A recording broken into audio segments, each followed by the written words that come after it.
Welcome, welcome, welcome. This is Jim Dar's Tone Shifter channel, where we show you how to take any guitar and make it sound and play better.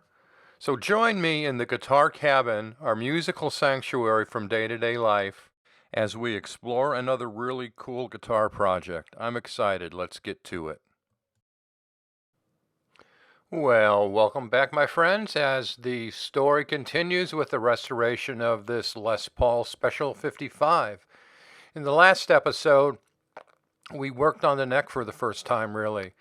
We took a look at it and decided the best way to approach it was to remove the two veneers on top, and the 1/4 inch wide skunk stripe would be replaced by a 1/2 inch wide select piece of Honduras mahogany, which we routed all the way through. After I checked the neck for straightness, I went and thinned down on my thickness sander the strip that was going to be inserted. And this was the result after it was installed. First I did a dry fit to make sure it wasn't too tight. And then after that, we did a wet fit with glue, where the glue actually expands the wood quite a lot. Here's a look at it,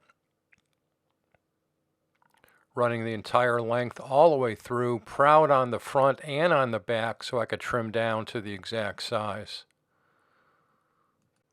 Here's a close-up of the back of the neck. You can see how far I've extended that 1/2 inch wide strip of mahogany beyond the bottom of the back in order to try to make up for some of the overall neck depth that was lost when the first person tried to sand the body down and tried to sand the neck down and went through and exposed the truss rod. So what I'm going to do now is take a very sharp chisel and just chisel it away, trying to maintain a center line in the back for added depth. I believe the 1/2 inch wide strip will give me a little more depth without it being too V feeling. I want more of a C shape rather than a V shaped neck, if that's all possible. So we'll see what happens. Away we go. I also needed to level the top of the neck so when the thicker veneer goes on and the fingerboard goes on over that, it'll be straight and flat and true. And added more strength that way. The trick is trying to make the top of the neck where the fingerboard mounts as smooth and straight as possible without any twists. So I went very, very carefully. Was also concerned about going down a little too deeply overall, that I would lose some of the neck width, which I didn't want to do because it was still a full 1 11/16, which was what we were looking for. Now you'll get a better idea of the center line I drew down the back, and me working on the back little by little by little, making sure I don't get any chip out. Took a long time to do this, but I think it was worth it because I think I added enough depth back to make the neck feel almost original in terms of overall measurement and depth.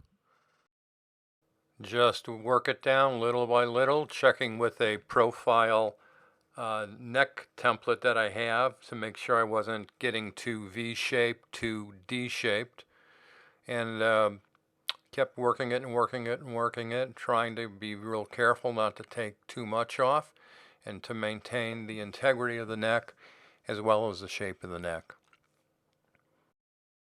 And now you can see I'm almost down. I just have a little more work to go. Keep our fingers crossed I don't mess it up.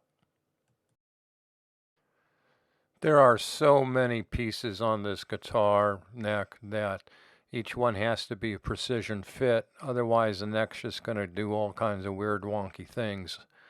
So I dried fit first, as I said earlier. Then I glued it. And you can see I got pretty good. Make sure I don't have any gaps. The solid wood-to-wood contact all the way through.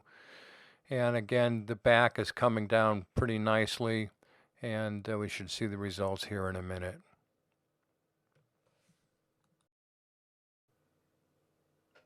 With the sanding almost done, you can see that I have some pretty good fits here.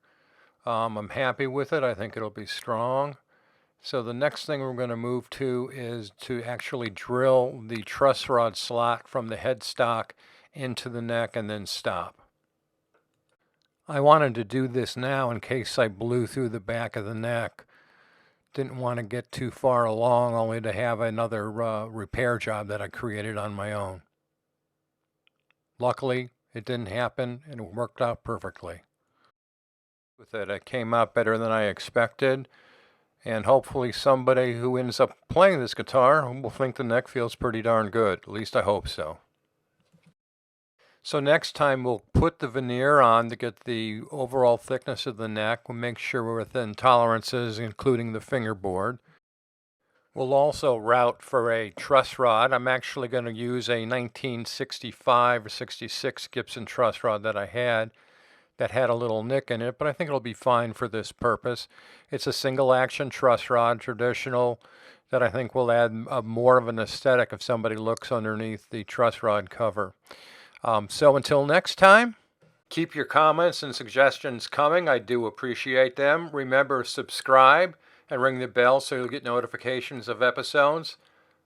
Be good, be kind, be smart, have fun, learn something new every day, but most of all, be safe. See ya. Thank you.